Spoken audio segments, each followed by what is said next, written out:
Hello, my name is Anne-Marie Cannon, and I'm the host of Armchair Historians.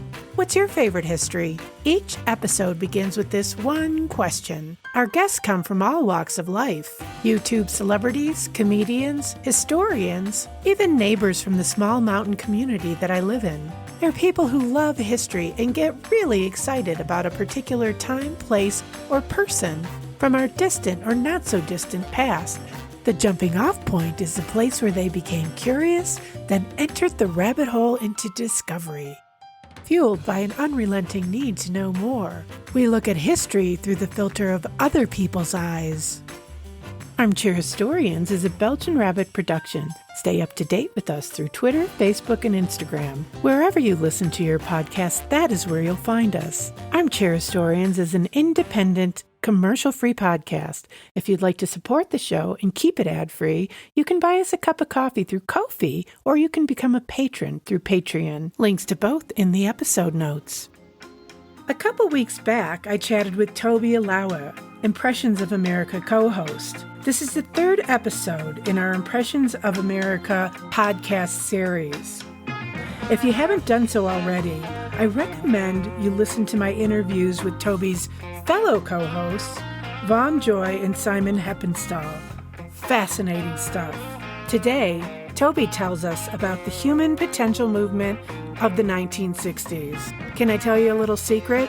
When Tobi pitched the topic, I knew nothing about it, or so I thought. Turns out, I actually lived it and/or studied the works of many of the movement's identified proponents. Think Carl Rogers, Abraham Maslow, and Charlotte Bueller. According to Tobi, the human potential movement is an all-encompassing one, driving and/or driven by art, psychology, and social justice movements like civil rights. I'll tell you up front, this is an intellectual, philosophical journey with pit stops at some of the familiar historical figures and pop culture references of the period.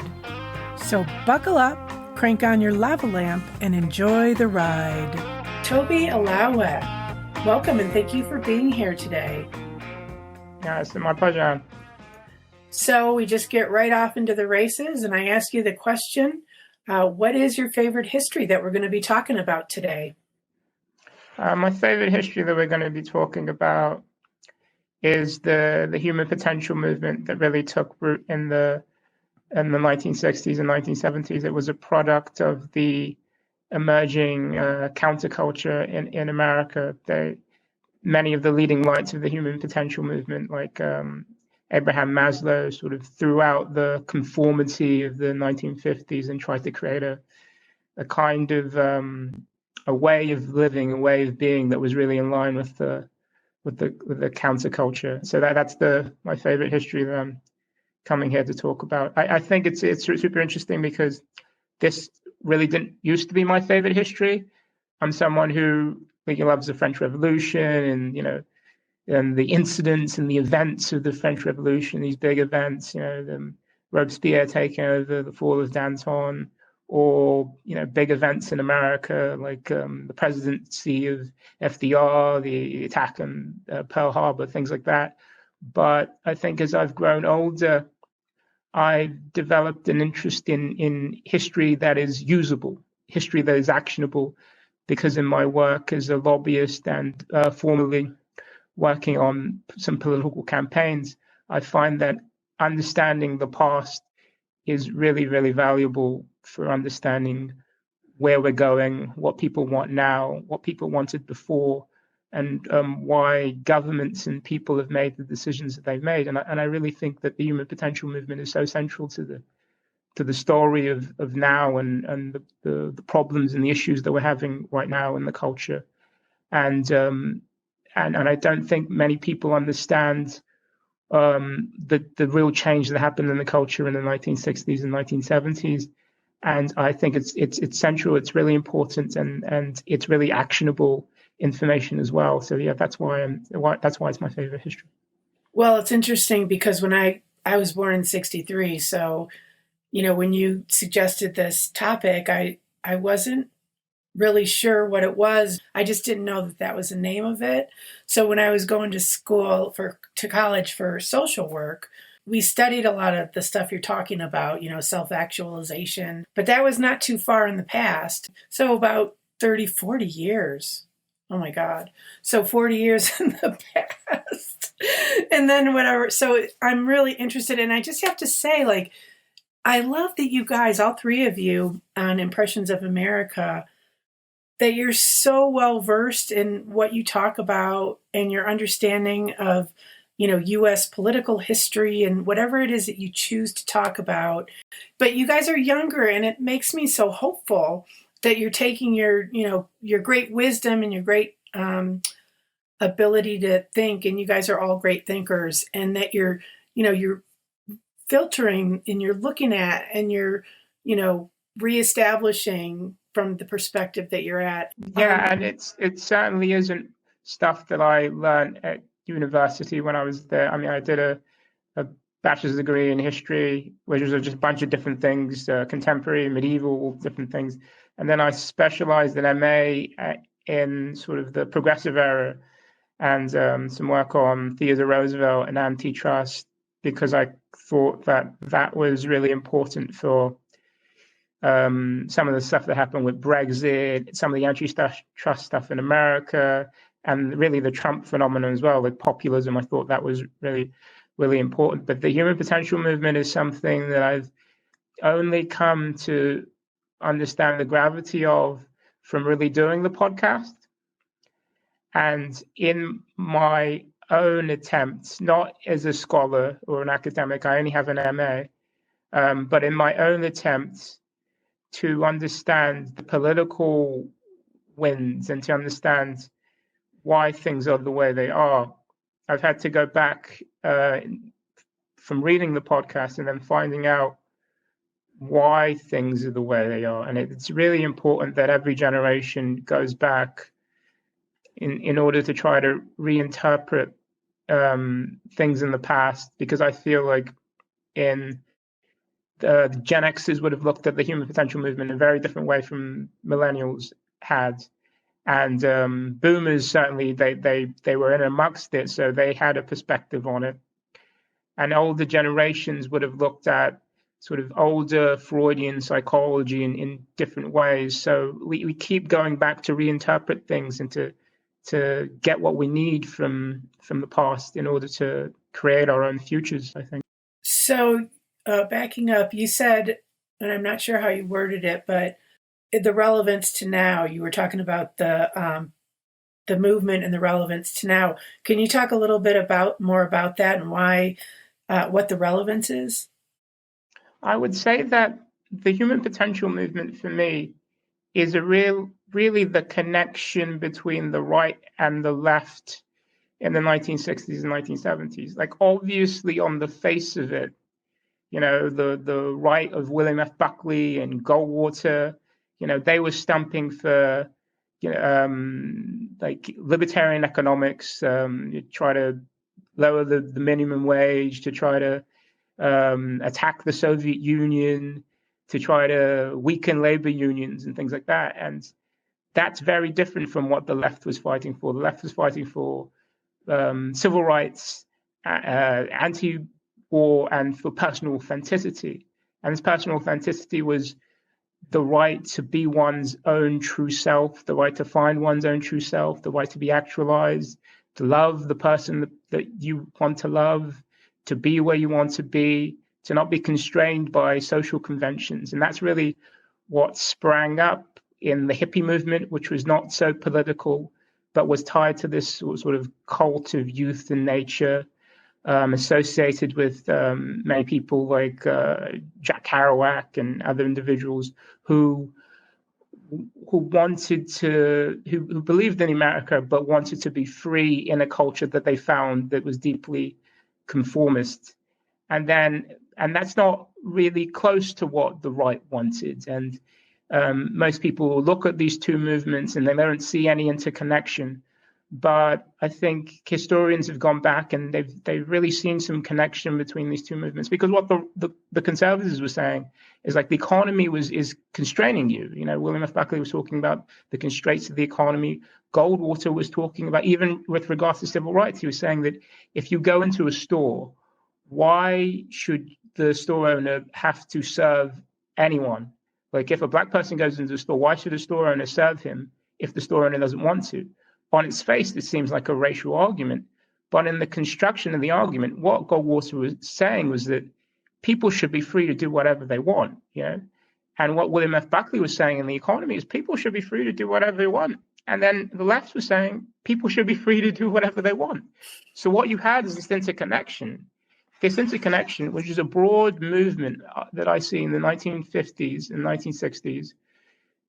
And it's really a reaction to the war, you know, really a reaction to authoritarian regimes in Russia and Germany. And intellectuals, both on the right and the left, trying to see that freedom was really what they wanted, you know. And Ayn Rand used to say that because I can think, I should have the ability to, because I know myself, I can think, and because I can think, I can actually act in the world, and because I can act in the world, I can change things. And so the only crime is coercion. The only crime is the government putting a gun to your face and saying you have to do something, you have to give off your taxes, or you go to jail for doing this and that. And in Ayn Rand's system, she couldn't say that, you know, being gay was wrong. She might have thought it personally, but she always said that being gay was just what you wanted to do. And so you had people on the right and the left advocating for this freedom that was really a reaction to the war, and really a need broadly in the culture, from Ayn Rand to Goldwater to William F. Buckley, and then on the other side with Jean-Paul Sartre, with Abraham Maslow, with the hippies and the yippies. Everyone was saying this thing that actually we need to get away from the constraints of the period. And I think the human potential movement really puts this together in the distinction between Freudian psychology and Abraham Maslow's real construction, because Freudian psychology was used in the 1950s really to try to pathologize behavior. So people would go to therapists. They would sit in these rooms with these psychoanalysts, and the psychoanalysts would say that the kinds of behaviors that you were exhibiting that were against the norm were these kinds of pathologies, you know. And people who were against the norm should be given psychometric drugs, or they should be sent to sanatoriums to change. And it was really about changing. And it was really a metaphor, but also a realization of the constraints of 50s society. You know, women weren't allowed to go into work. They weren't allowed to live how they wanted to live, to love the people who they wanted to love. And they were really constrained, and they would go to the therapist, and the therapist would say that, well, the feelings that you have of whether it's neurosis or pain, that's you exhibiting something that you shouldn't be feeling, and that we're going to help you not to feel that, and to be fine with the conformity that you live under. And so you had a culture broadly that was really conformist, but breaking out of this culture was these writers, people like Norman Mailer, Abraham Maslow himself, Jean-Paul Sartre in France, Camus, writers like that. They focused on this sense of conformity, and it was epitomized in this writer called Reisman. It was David Reisman. Reisman wrote a book called The Lonely Crowd, and in The Lonely Crowd, Reisman, and this was about 50 society, he was saying that the Americans used to be inner-directed, and inner-directed people live by their own principles and chase the things that they want. And he had this metaphor about going out into the frontier and being inner-directed and finding the things you want and living how you wanted to live. But the other people were tradition-directed, so they lived how within the constraints of the tradition. But American society in the 1950s, he felt, was a consumerist, conformist society where people they didn't really live by their own inner direction. They lived to see what the man in the gray flannel suit next door is, sort of like a Flanders character that lived everywhere. And you looked to see what he was doing, and then you just copied him. But what this created was a sense that people really weren't doing what they wanted. And it created a generalized need for psychology, need for therapy, and the field of psychology burst out and became really, really popular. The people were getting degrees and they could get good jobs in psychology because there was this need for psychology, need for therapists. But these therapists weren't really curing the thing that ails the people. But once Abraham Maslow has developed his Maslow's hierarchy of needs, it was influenced by Jean-Paul Sartre. It was influenced by a lot of these sort of existentialist thinkers who focused on, the internal and what was the internal drive and what people actually wanted. He came up with this idea that there was this hierarchy of needs, and at the base you had your basic needs, your survival needs, and then you get further to the top to self-esteem, to love, and then you get to self-actualization. And it was these self-actualizing people that he saw on the campus that he was working on, these young people, young, smart people who seemed to live by their own principles. They weren't constrained by the old conformity. Either they were into civil rights or they were into sort of libertarian thoughts, and they made decisions based on their own internal compass, and he saw them as psychologically healthier than their parents or than people in the general society. And he really thought that these people were going to be the future of society, basically. But in these people, what you start to see a connection between what the right is saying and what the left is saying. The right was saying that, okay, we have, so there should be social conformity, but in the market, you have the right to do whatever you want. And the left is saying that you should have the right to do whatever you want. That's what Kerouac is saying on the Road. That's what Allen Ginsberg is saying, and how. It's what writers were saying. And so there's this connection point, and I think that I find in the human potential movement. This is why I think the human potential movement is my favorite history right now. And I will sort of talk later on about why I think it's important for today. That was a lot of information to take in.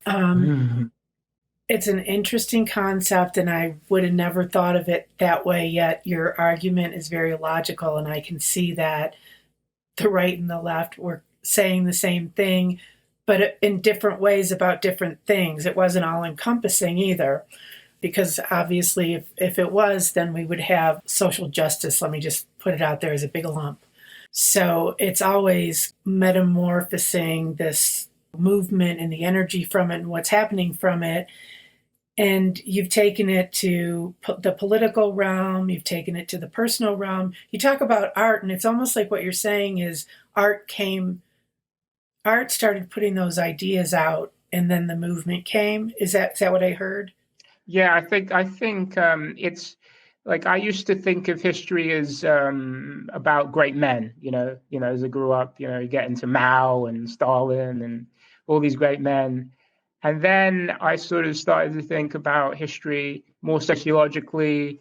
And I think I was trained within social and economic history to think about, big groups. But I think anytime I would do that, I would end up thinking about ideas and how ideas take root and how ideas germinate into the culture and bubble up and come from the top downwards or down up. I think that's what I'm thinking about with this human potential movement. I really think it's about ideas. It comes from art. The Whitechapel Gallery, there was recently a Jackson Pollock exhibition. And Jackson Pollock was doing all these action paintings, and he would, put all the paintings on the walls.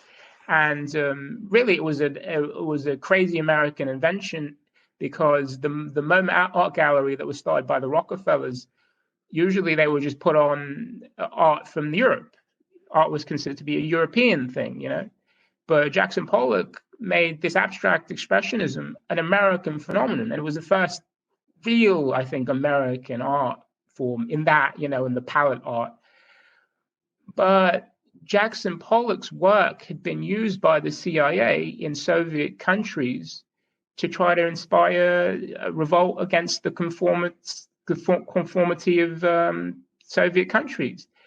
And I think that what you find in Jackson Pollock is a self-expression, a loud, bustling, riveting self-expression. It's so dense. It looks like almost like a psychological story it's circular. It's really hard to get, to interpret, really hard to understand.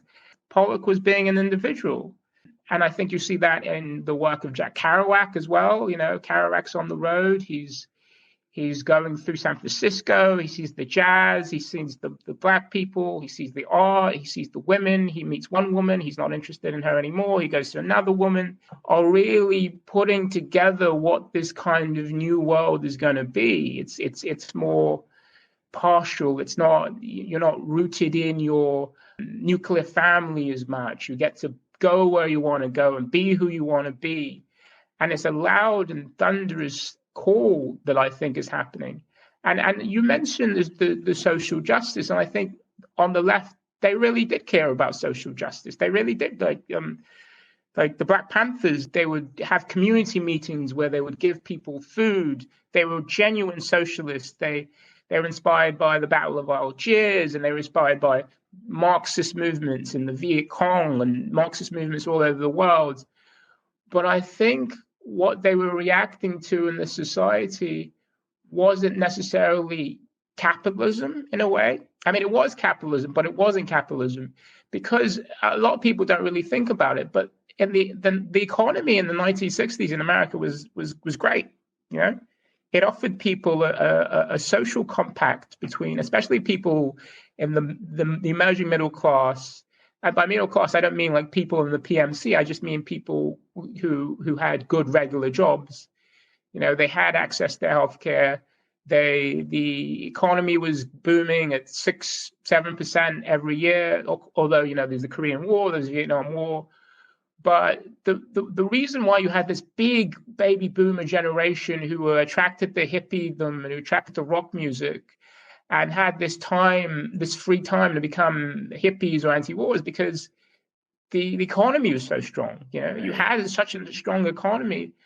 Right. And so they turned away from economic issues to more existential issues, to more ideas about personal freedom. And I think that's really the context for the human potential movement, especially as it relates to normal people.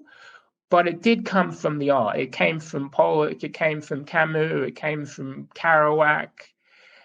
And I think Norman Mailer is probably the person who best expresses it because Mailer in the 50s, he had written a novel about the war in the 40s and it made him quite famous. But he was sad that America no longer produced, Pulitzer Prize winning novels. Steinbeck wasn't doing it anymore. Hemingway was old. And he saw this vacuum in the culture, and he wondered why it existed. And he felt that it was the conformity that was creating it. And obviously, he was also reacting to the authoritarianism of the Soviet and German countries. And I think many of them felt that kind of managed society, managed by people in the corporate sector, managed by Freudian psychologists, managed by even the architectural conformity of urban renewal was really caging people. It was caging people. The conformity around sexuality was caging people. And I think the artists were really reacting to this, and they were the first ones to express it. And they really sold young people on their ideas, and the boomer generation really took that on. And I think in sort of the large social terms, it's really the legacy of the boomer generation, but it came from artists from the greatest and silent generation. I think the music was definitely silent. People like Jimi Hendrix were silent generation. The early Beatles, members of the early Beatles, were silent generation. There's so many silent generation artists, but it was really the boomers were the first giant sociological group to really take it on. and make it meaningful for themselves. And they did have like some fantastic successes, you know. I mean, with this, the civil rights really came a little bit earlier, in 1964, Civil Rights Act, 1965, Voting Rights Act. But in terms of women's rights, the feminist mystique was really based on Maslow's, you know.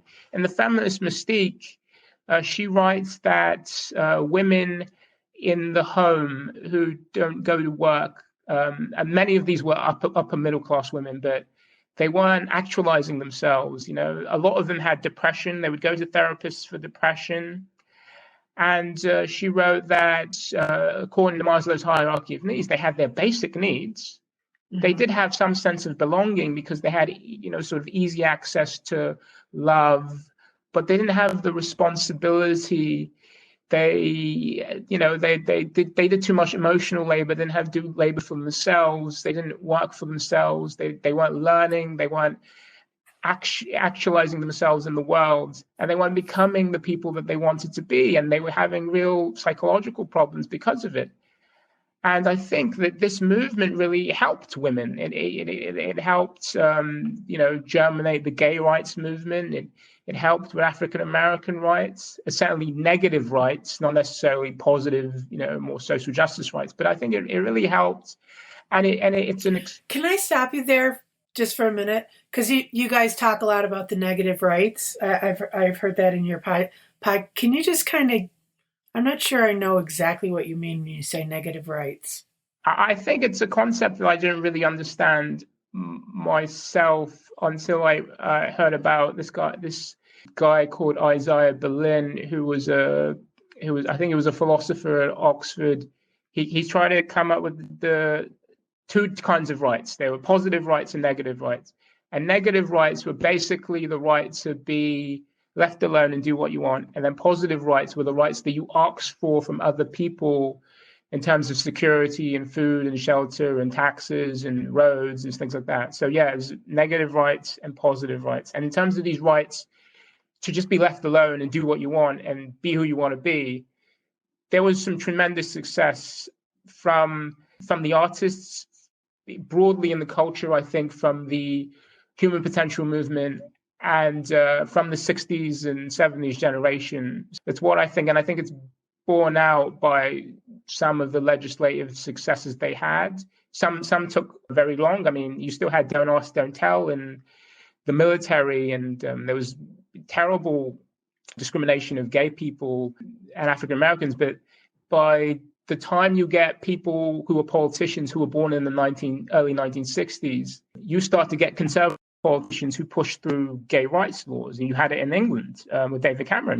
He was the one who really pushed through the Marriage Equality Acts. So I think that's in the long arc, that's the positive, I would say, impact of the human potential movement, which was a good thing. Individualism, I think, has broadly been a good thing for society, but it's also why we have some of the problems that we have today, I think. You seem to really connect to this movement, like emotionally, maybe even spiritually. It seems to really speak to you, and you're really saying all the positive things about it. Nothing's always positive, though. So, it seems like you're naturally segueing into, maybe some of the backlash. I keep thinking about the baby boomers, which I fight with my boyfriend about this all the time because I'm right. I straddle the line, and he's younger than me, so he's like not that much younger either. So he's that next generation. Awesome. The baby boomers also, they were such a part of like seeing the art and expressing themselves and everything you said. But then, how do we get the artifice of the 80s from the same group of people? And then my boyfriend always says, and I've said this on the podcast several times, that, and I don't consider myself one of these people, but that Trump was the baby boomers' last hurrah. It does seem when you look at the people who did support him, not being one of them, that there was a lot of male and female baby boomers who supported him. So how did that happen? When they were at the forefront of this movement? What I would say first to start with the 80s, I think on the podcast we did Reagan, and we had Peter Robinson, who was a speechwriter for Reagan. He wrote the "Tear Down This Wall" speech, and he's written. He's a boomer. Mm-hmm. He's very connected to the Reagan, the Saint Reagan, the Saint Reagan artifice, I would say. Yeah. And I think in 1984, we had an episode in 1984 on the election in 1984, instead of doing 1980. And I think what we came to in 1984 is that Reagan won this almighty landslide. He won almost every state. It was the biggest election landslide since FDR in 1936. It was huge. And it showed that there was basically a dominant voice in the culture from boomers, from the silent generation, that wanted this conservative politician. And I think how Reagan sort of saw himself and what he presented himself, he really presented himself. We talked about the moral majority, but I think he really presented himself as a, get government off my back politician. He was, this is why government is bad. In this present crisis, government is not the solution. Government is the problem. And I think that the thing was broadly a sociological shift towards the right that is really a product of the human potential, because a product of individuals not wanting their taxes to go to poor people, wanting to be able to spend money on themselves. Some people wanted to go to college who were either lower middle class or working class. The parents had never gone to college, and we wanted to go to college. Some people who were from sort of middle class backgrounds wanted to be rich, wanted to be yuppies, wanted to go into finance, want to go to Wall Street. You see that in movies like Wall Street. And some other people wanted to not live in the cities anymore. They didn't want to have to pay black people, their financing. They want to have to bus their children to schools. They want the government to force them to bus their children to schools. They wanted to live in the suburbs, out of the cities. They started to hate New York, drop dead, things like that. And on some level, this is right wing, like it's conservative, right? It's not, but it is individualism. It's people wanting to better themselves, wanting to live what they want, wanting to do whatever they want. The reason why Mondale lost so terribly in 1984 was that people felt positively like they wanted more things in their lives. Just wanted to feel more positively about the economy, wanted to make more money. Wanted to be richer. The middle class wanted to be upper middle class. The working class people wanted to be middle class. I think it reflected negatively on other communities. I mean, African American communities were ravaged in this at this point. Reagan had the welfare queen thing. So what I don't understand is, how did these people who were really concerned about social justice and and whatnot in the 60s, how do they become so selfish? I think it's really hard, I think, because of how stark the social justice thing was. Like the Black Panthers were a social justice group, the Weather Underground, the SDS, the anti-war movement, all of these movements that were really they were individualistic, but they were collective, and the thought process was always like speaking out against racism is authentic. You're speaking, that this is wrong, and you want to authentically speak out against it. You want to join groups, you want to fight against it. But I would say that the strength of those movements was tied to the events themselves. I think the 64 and 65 Act took the air out of the anti-racism movement. The end of the Vietnam War took the air out of the anti-war movement. And I would say that people went from trying to change the world to be individuals to changing themselves. And I think it's because the civil rights movement really ended. Nixon first, and then some other politicians instituted some affirmative action movement. So people like Huey P. Newton, who had been part of the Black Panthers, a lot of their resentments and a lot of the resentment of people like Malcolm X was that they were really smart, really inventive, young African Americans who wanted to live great lives, but the social system of the 50s and 60s meant that they couldn't go to university, they couldn't go to Harvard, even if they had the grades. They couldn't go to Yale, they couldn't go into law firms. Their parents were, even however smart they were dishwashers. The people who were upper class in the African American community were actually people who had, low status jobs. They were bank tellers. They weren't being actualized or living how they wanted. And then you had these massive social crises, like, the civil rights movements in the South, the anti-war movement, the gay rights movement. You had all these movements that helped these marginalized people try to actualize themselves and try to fight against the system. But I think that they were successful in some of that.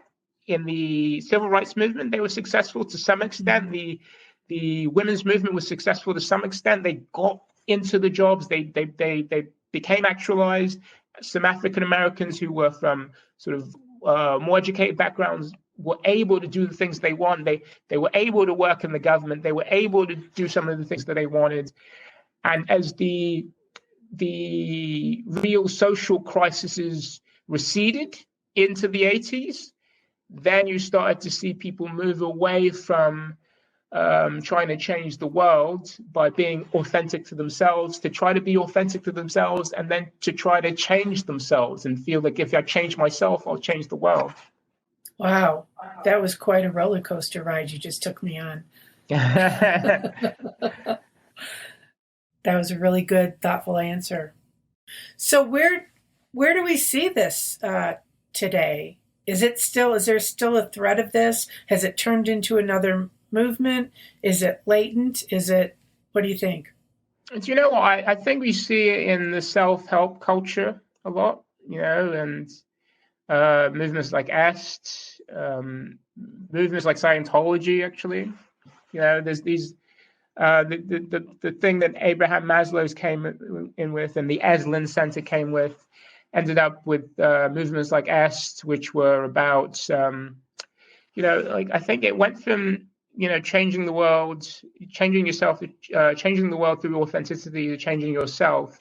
And in the changing yourself, people started to not only believe that they could change themselves, but that they could do anything. So EST was all about self-actualization, and it was against victimhood, which is something that Ayn Rand was supporting. So if you can think, if you can act, if you can feel yourself, then you should be able to do the things that you want and change the things in your life that you don't like. Were they a big component of transcendental meditation? I would say it was the New Age movement, and I think transcendental meditation is within the New Age movement. But there was some meditation. But in the EST movement, you would go to these seminars, and Werner Erhard would, tell you about EST and how to actualize yourself, and they would put you through a danger zone process where you would go up on a ladder, and then you would fall off the ladder and expect that someone would be there to catch you. It was all about, feeling that you could do whatever you want, and so that even if you put yourself in danger, you'll be able to save yourself in a way. And then there was other things that people would go to these EST centers, and you could see that it went from the conformity of the 50s and Freudianism to people actually not only thinking that they could change the things in their lives, but that they could control everything. So so some people, distraught people, would go there. Some people who had experienced the Holocaust, because at this time Holocaust survivors were still alive in the 70s and 80s. Some people who experienced the Holocaust would go there, and the Est people would tell them that they were responsible for putting themselves in the situation where the Nazis would send them to the Holocaust, which is crazy. Like, how could you think that someone could do that? But what the Est people were really saying is that you had control over the world. You can control anything.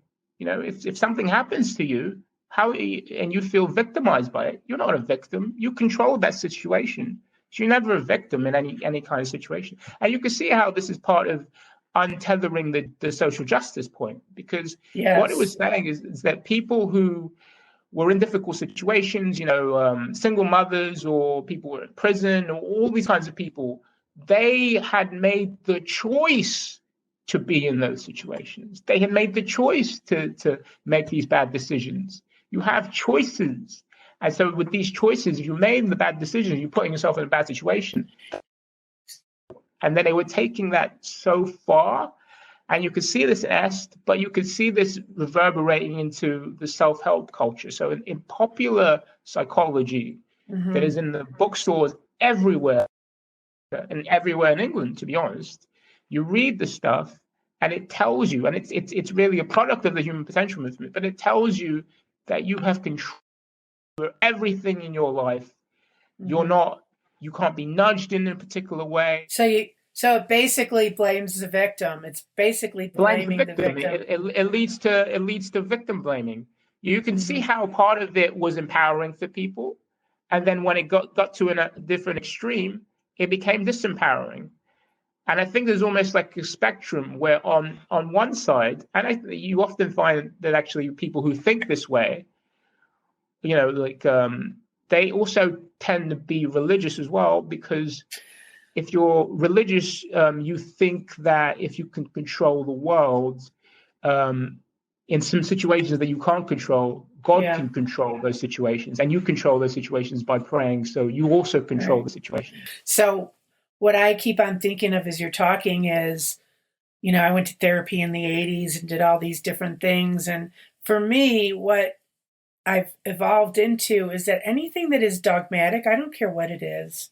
If it's Scientology, if it's even something that you wouldn't look at and say, well, that's like very dogmatic, but it's just that thinking. So it could be religious, it could be anything. So once you get to the point where you're looking at something and you're swallowing it hook, line, and sinker, period, and that is your frame of reference for life, that to me is when you get into dangerous territory. You become a conformist within that thing, whatever it is. And so when you were talking about how those were the expressions later on, Est and Scientology, that's kind of where I see it. It's like it ended up in a parking space that there was nowhere else to go with. You see it in Tom Cruise's behavior, because Tom Cruise will, he'll go and scale skyscrapers and hurt by thing, and he's, all powerful and stuff like that, and then becomes almost like a pyramid cult around Tom Cruise, And and I think it's not just in Scientology or Est, it's also in a lot of the self-help culture that we have today. You could even see in Oprah, Oprah Winfrey, when people go on Oprah, she, gives people books like The Secret or self-help stuff for them to get out of the situations that they're in. Again, it's more victim blaming. It seems like it's empowering, and on some level it is empowering, but it gets to an extent where you can't ask for anything from the society. You can't ask for anything from your social networks. You become an atomized individual. You're the one to blame from that situation. So I think that reverberates throughout the culture. And I think that's the social sector. But I think politically, it all comes together.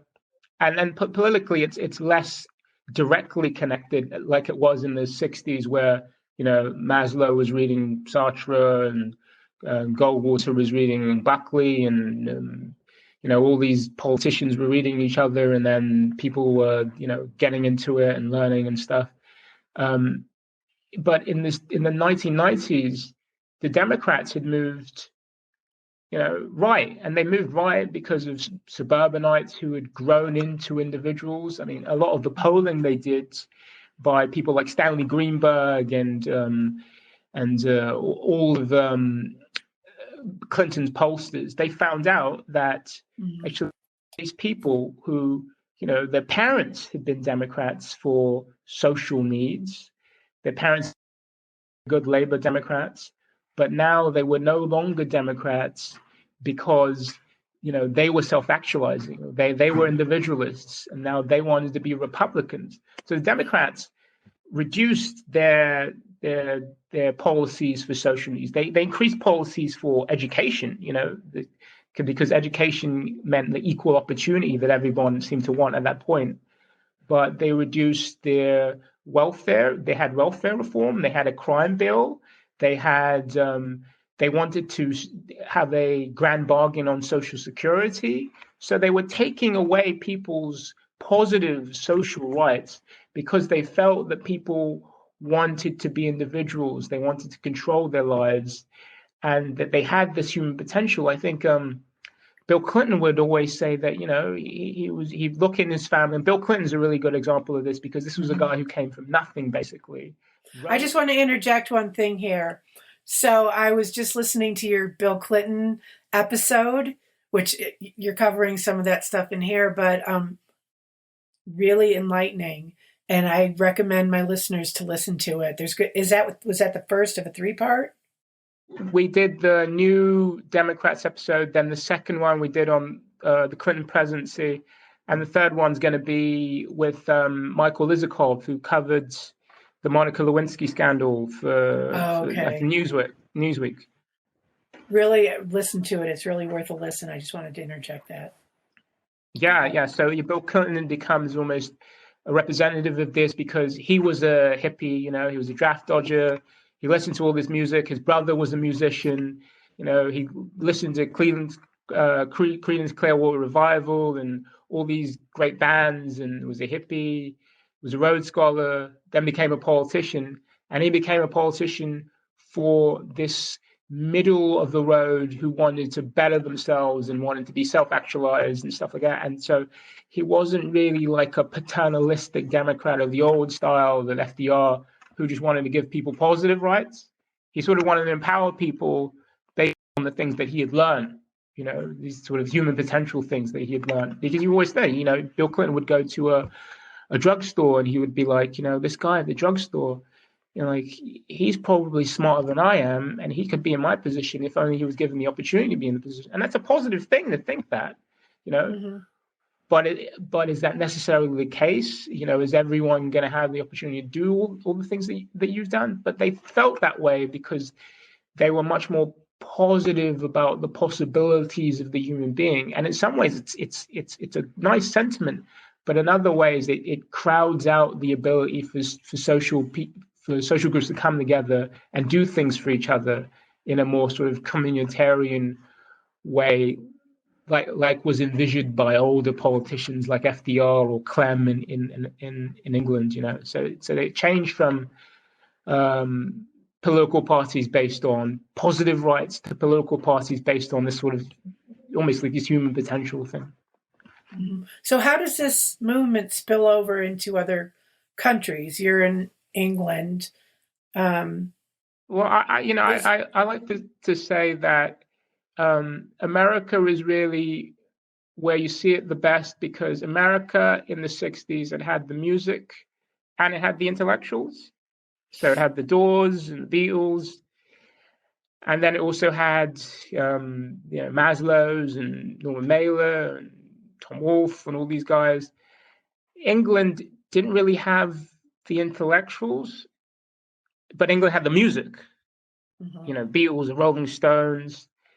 And then France didn't really have the music, and no one really wants to listen to French guys sing because they're not singing in English. But France had the intellectuals. France had Sartre and Camus and Foucault, and so I think it was I like to say it was the opening of the American mind, but it's really a Western movement that happened. It takes root politically in different ways, but in England and America, it's the same thing. You go from Clem and FDR to right-wing politicians like Reagan and Thatcher, and then middle of the road, sort of more human potential politicians like Tony Blair and Bill Clinton. And France is a little bit different because people like de Gaulle were, they were from the right, but they did, expand social rights. You have Georges Pompidou, and then you have Mitterrand, who was kind of a socialist, really, and was more left than the politicians that had come in America and in England. I think that realization makes it more of an Anglo movement and an Anglo phenomenon than a French phenomenon. The French have seen parts of it in some of the right-wing politicians, but France still has a huge government, a huge social safety net, especially for citizens. Even people like Le Pen and right-wing politicians in the past have had to, basically say that, social rights are inviolable and we just want to be racist. So yeah, it is a little bit different in France than it is from the Anglosphere. I think it's really at the biggest level, it's really an Anglo phenomenon, but it is a worldwide Western phenomenon, I think. So when I lived in England in 2012, I noticed that England just seemed so much ahead of where we are social justice wise and acceptance of same-sex relationships. And even because I did go to France and Belgium, my mother was born in Belgium. She was raised in France. Her family fled the Germans from Belgium, and she ended up being a refugee in France. And so That was her story. There's a documentary coming out about it. I don't know when it's coming out, but I've been that's awesome. Years. Yeah, it's called Last Train Leaving Belgium. But I don't know who, it was probably my boyfriend that we were talking about. This is just a theory. Okay, this is the only sidebar I'll do, I promise.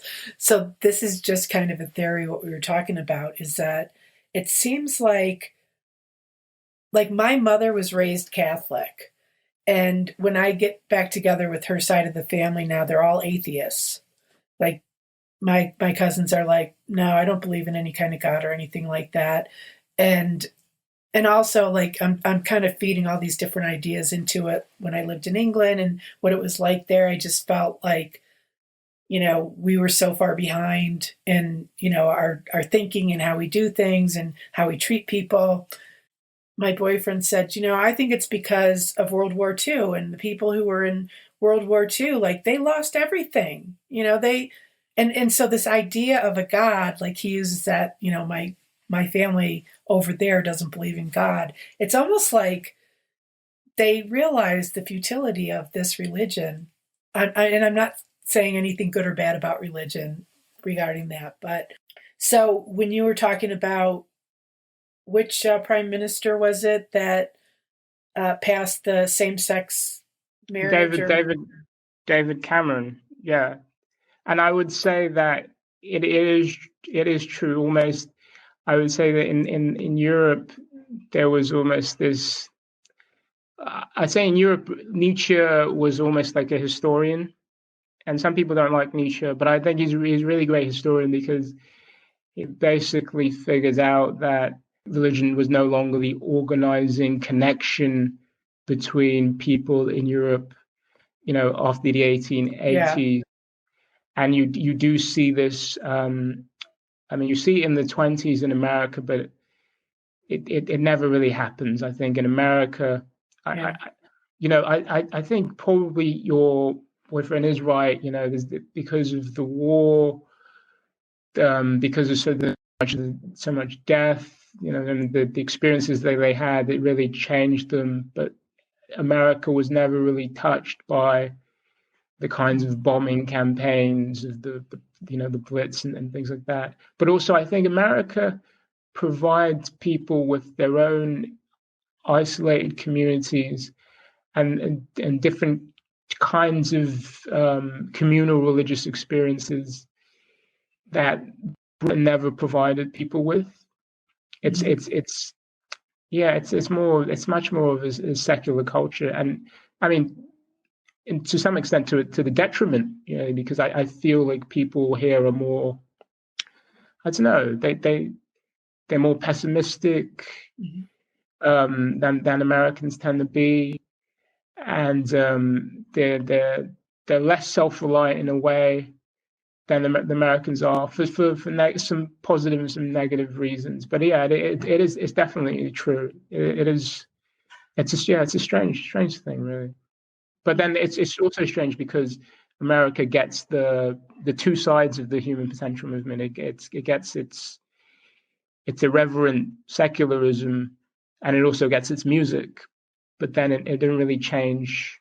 It didn't really change religion in America. Not really, no. In fact, America became more religious in the 60s and 70s and 80s. Do you think we can change the future by understanding this movement? I definitely think we can change the future by understanding this movement, because I think that the individual message of the human potential movement has really run out.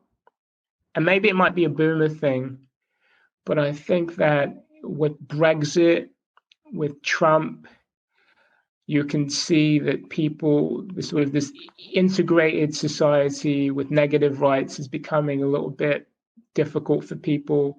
I think Marine Le Pen, as dangerous as she is, she's articulated a kind of communitarian philosophy that's very racist, but is also something that people look back on the negative rights that they received in the 60s and 70s in that country, and they don't necessarily feel like they've benefited as much from it. There's almost like a hollowness they feel in the culture, and you can see in America in the revival of intellectuals like Christopher Lasch. There's a lot of young academics or academic curious people like myself, the people in my demographic who are actually a little bit, the great social movements of the boomer generation are really respected,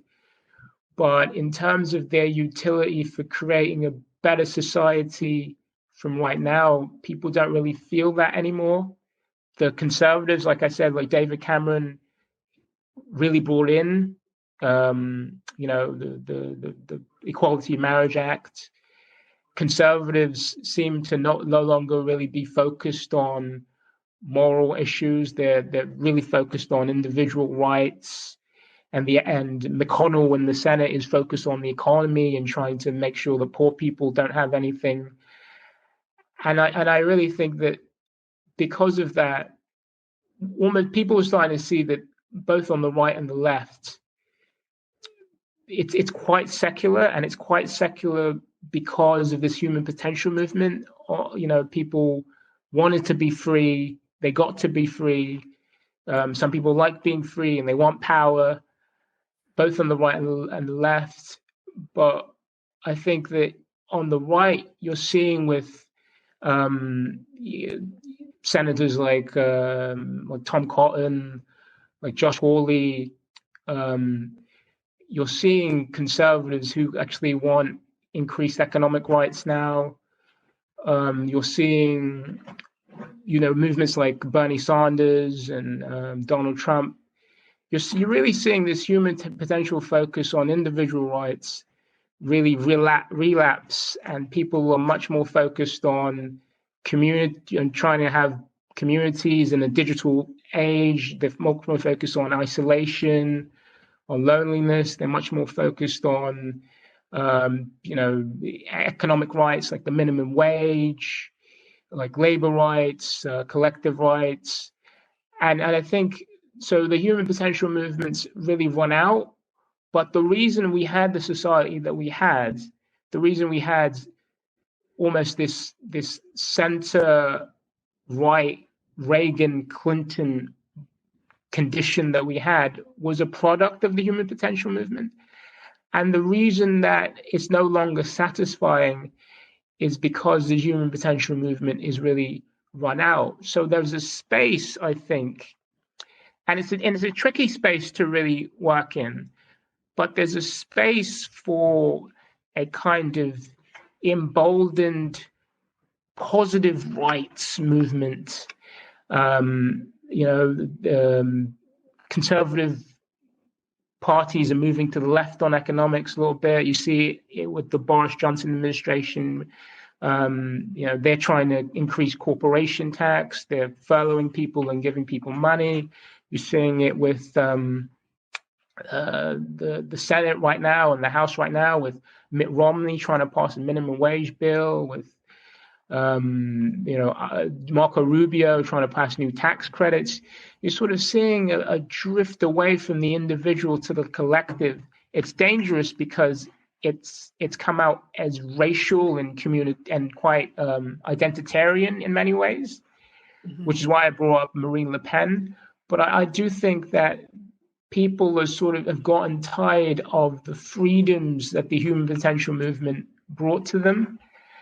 And there's a real space right now, I think, for talented politicians, for talented organizers, for talented policymakers, for talented philosophers, artists, to try to communicate a new kind of message that's going to bring everyone together and is going to create a future that has many of the great qualities that the human potential movement gave us, this great sort of flowering of individual creativity and personal effort, but also is more communitarian. And I think by understanding the history, by understanding why people wanted what they want, by understanding why they left the world of, authoritarian, socialist and fascist regimes and the white picket fence world of the 50s that was crushing and meant that people couldn't live and love and do what they wanted,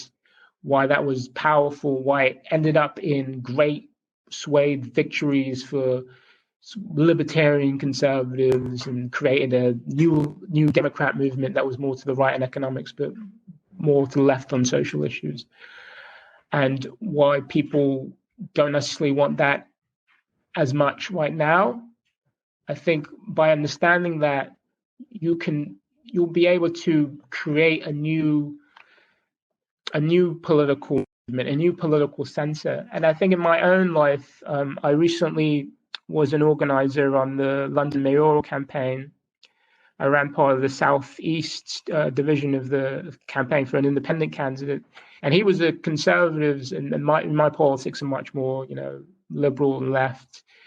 But he was trying to articulate a message of, communitarianism, of, on the campaign trail, he would talk about atomization. He would talk about loneliness. He would talk about, collective rights. He would talk about communities.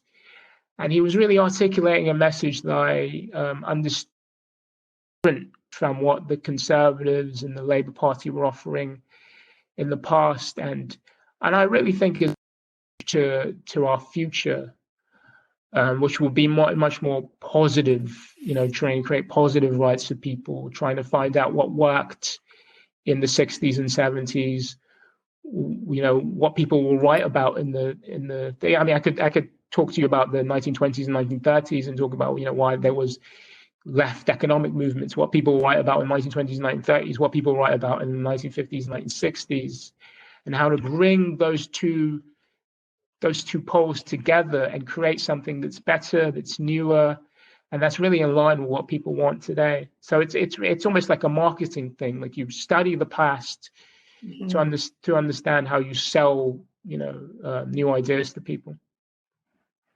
So that's what you do? You're a lobbyist? Yeah, I'm a lobbyist, but it's more for business. And campaign work is more intermittent. But yeah, I have worked on political campaigns before, and intend to. I'm going to be honest, intend to in the future. And I think this kind of message. It's left economically, it's left socially, but is trying to create a more community-based politics is really what I'm interested in doing. Mm-hmm. And I get that of the human potential movement. And I also think, like, my own life, when I was a teen, like, I read Kerouac. I thought it was great. I thought everything he said was great, and I wanted to be Kerouac. But I think as I got older, I started to realize that this wasn't everything that a human being could be, and it was just the human being as himself. But what could a human being be, in a community? And I think it's really important, and I think it's what we're missing. I think it's the reason for things like Brexit and Trump. I know other people will say different things, but yeah, and I think it's a bridge to the future. Mm-hmm. That's an optimistic view of the potential future. I like that. It seems like in my life, I've been extreme in different ways, even in the 80s, like that. You were talking about the, if it's in your life, it's because you brought it there. I went through that whole thing. But it seems like just before, young people, and I think I went in the 1984 episode, young people between the ages of 18 and 30 voted for Reagan. They voted for Reagan because they want to be rich. They want to be yuppies. It's what happens. Yeah. People who were younger than the boomers, they voted for Reagan because he was optimistic. He was individual. It was freedom. It was what freedom felt like then. Okay. I didn't vote for Reagan. I didn't vote. I don't even know if I was old enough. Let me think. What year was that? I was not even involved in politics yet. But I lived in a very conservative house. My dad was very conservative. He voted for Nixon. But I think what I was trying to say before is everything is about balance. Mm-hmm. And I like that about you on the show. Sometimes I think you're conservative because of the way you measure things out and you weigh things against each other. And I like that you do that. I'm not that person. I'm more like Vaughn. I get very emotional about things and sometimes get stuck in that where I can't see the forest for the trees. But I've learned over time to listen to other people talk and do what you do because you guys have a lot of really good points. And I like that you look at both sides of an argument, and you guys you're always like, well, who is your favorite politician? And you're kind of like against that whole idea, that concept. You are. I think you said that. I don't know if it was you or Simon, but it's interesting because I would say like Obama and Jimmy Carter, but then I listened to one of your episodes and I was like, yeah, that's like having like a rock star kind of thing. I don't know. You guys are swaying me. You guys sway me back and forth. You make me think. And I really appreciate that because, if I just stay with the choir or the congregation, that's all I'm going to hear. And my brain is not going to be, it's not going to move forward with different ideas. And I do really appreciate that about your show and about how you present things. So thank you tremendously. And I would say, I'm not conservative in any way, but I would say that I often look at people as systems in a broader narrative. And I think that the ideas that people have, although they're their own ideas and they've thought through them, I think they're reflective of where they are, who they are, where they find themselves in. And I think that it's allowed me to develop a sort of empathy. It doesn't come out as emotional. It comes out as, analytical and stuff. But I think I have a deep empathy for people, whoever they are, however they feel about the world, because I sort of see them as part of a broader system. And I think, like even with characters that I thought that I would, hate, like Ayn Rand and,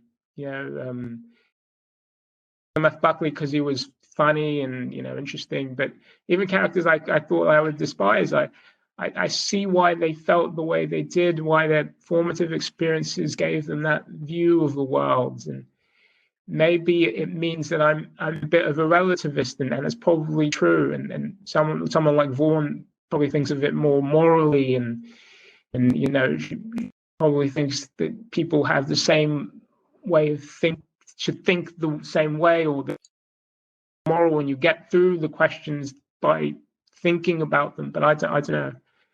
I mean, maybe she's right, but it's the way I kind of have always thought about people.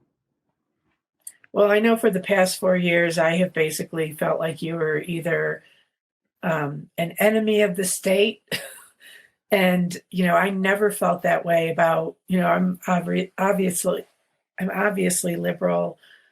I used to be independent, but this last election forced my hand and made me become a registered Democrat. But for self-preservation, I really just had to cut myself off from any kind of debate about politics with the people that were in my life that were supporting Trump. It was ugly. And so this way that you're talking, this way that you're thinking, it's my only hope to bridge that again, and to try and not, just honestly hate people.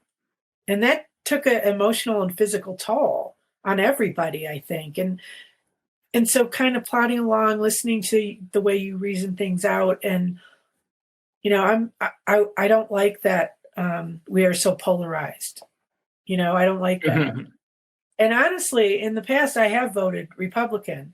So, but, there was like, and then when my guy lost, it was like, even when Gore lost, who I voted for, who should have won, who really did win, it was like, I wasn't so mad. He definitely won. He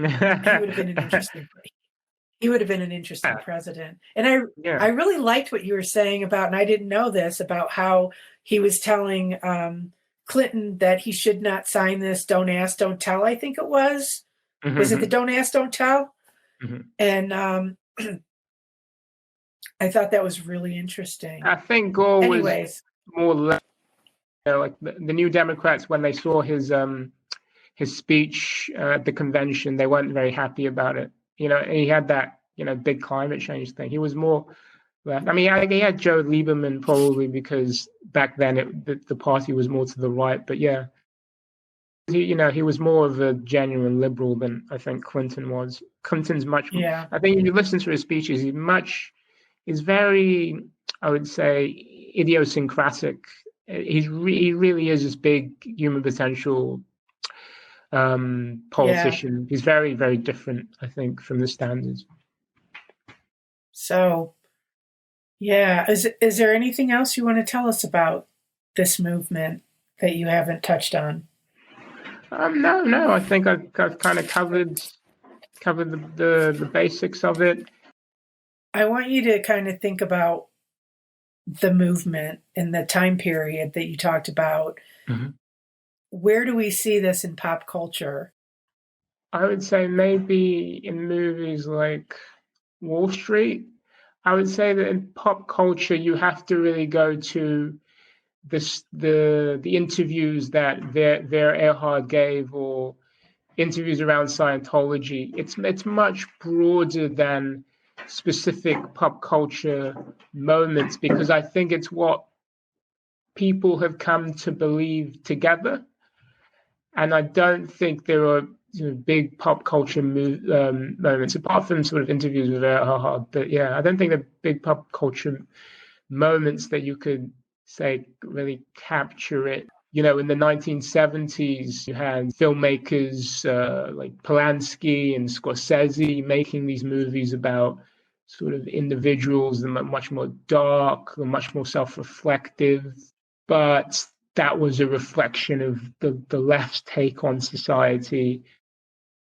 You had movies about the Vietnam War that were much more rah-rah, about, like the Deer Hunter. And in the 1980s, you had movies like Wall Street, which were actually about excess and yuppiedom, and that didn't really deal in moral grays. It saw success as, basically the goal of life, financial success is the goal of life, things like that. But I would say that I think it's much more in the reason why those things were made, right? So I'd say like a movie like The Graduate is a guy who's it's difficult for audiences to really watch The Graduate at the time because it was a guy who had left university and he didn't know what to do, right? He goes home and he has a relationship with this girl who's age relevant, and then her mother starts to develop a relationship with him, and it's this very self-reflective movie. It's a movie about transition and change and not really knowing what you want to do. But at the time, people who would be graduates, they didn't really have that kind of experience. They were just expected to just become men in the grey flannel suit and just go off to work. And why these movies were made was because these directors wanted to be more self-referential and self-reflective, and to try to take the structures of movies that were, the A, B, C, 3 act movies, and make them more reflective, more, about understanding yourself, more about thinking, more about doing things that don't necessarily lead to an ultimate end. And I think it's the reason why they did the things that they did. It might not. Graduate is quite explicit, but it's not always very explicit. I think it's the reason why these things were made is the product of the human potential movement, as opposed to this big giant scene in a movie or scene on television is a product of the human potential movement.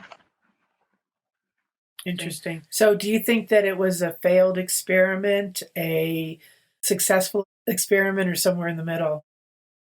The writer of Surveillance Capitalism, who's a lady who's a business writer, has recently wrote about how the human potential movement is almost like a movement in the history of the mind that moves us from conformity to trying to be ourselves.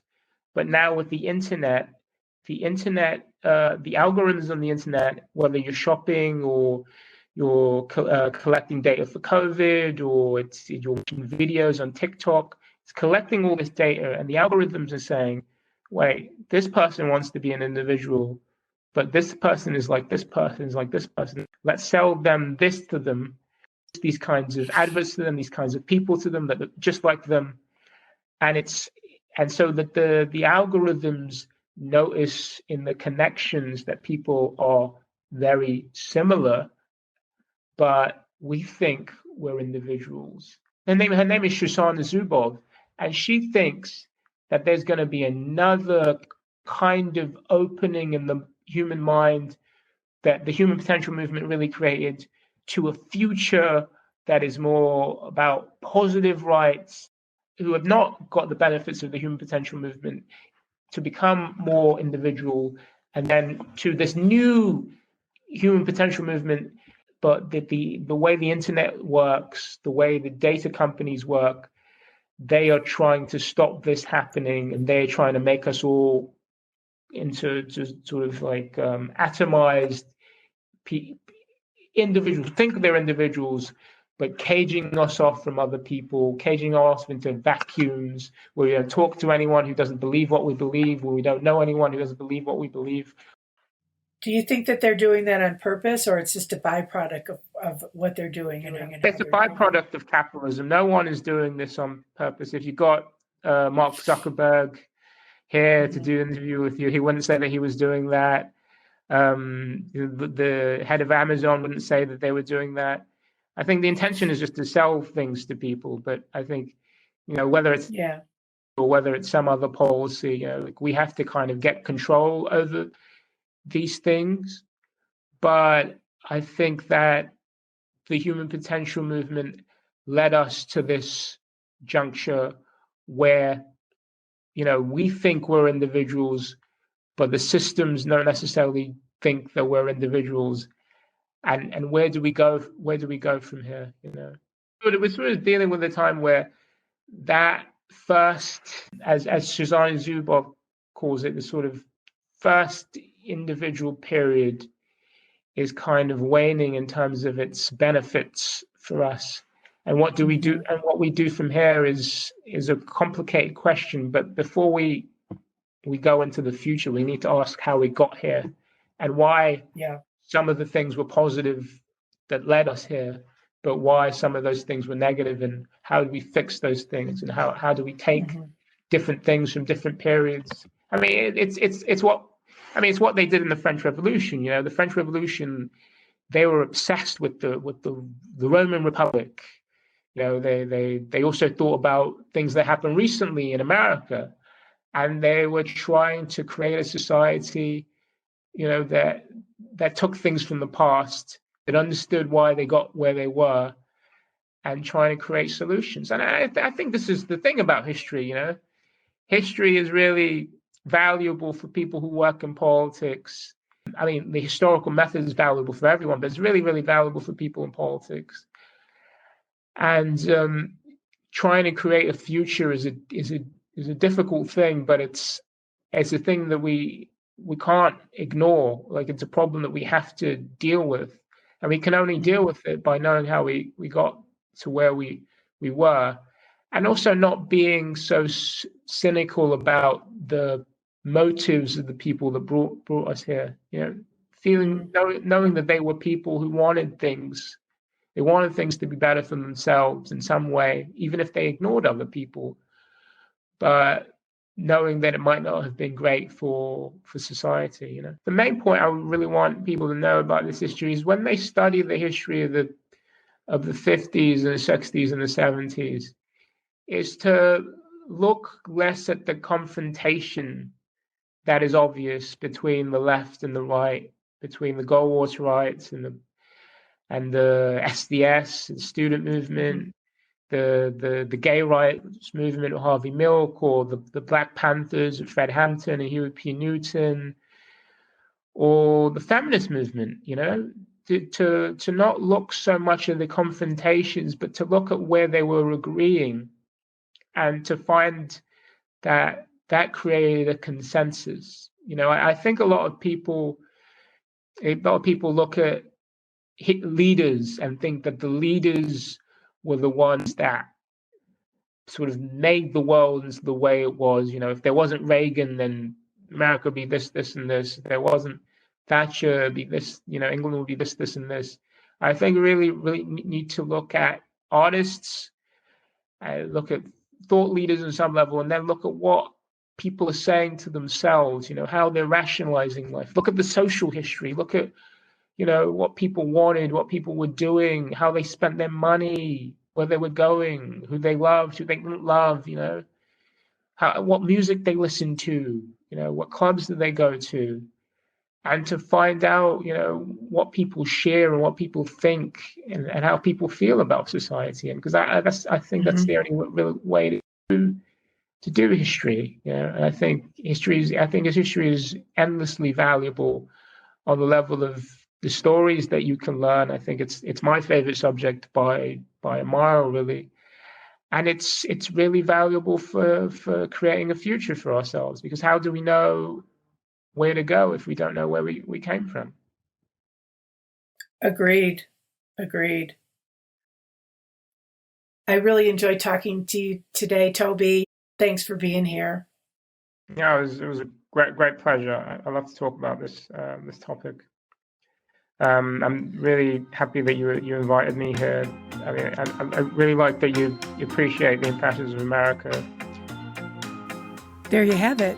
Tobi Olowe and the complex, all-encompassing history of the human potential movement. To find out more about Tobi, the Human Potential Movement, and the Impressions of America podcast, be sure to check out our episode notes. Also, just a reminder and a request, if you like the content of Armchair Historians, there are several ways that you can support us. And believe me, in the mysterious world of the internet, any one or a combination of these things will help to improve our algorithms and increase listenership. First, you can like, subscribe, and wherever possible, leave a review wherever you listen to your podcasts. Next, you can follow and interact with us through your social media accounts.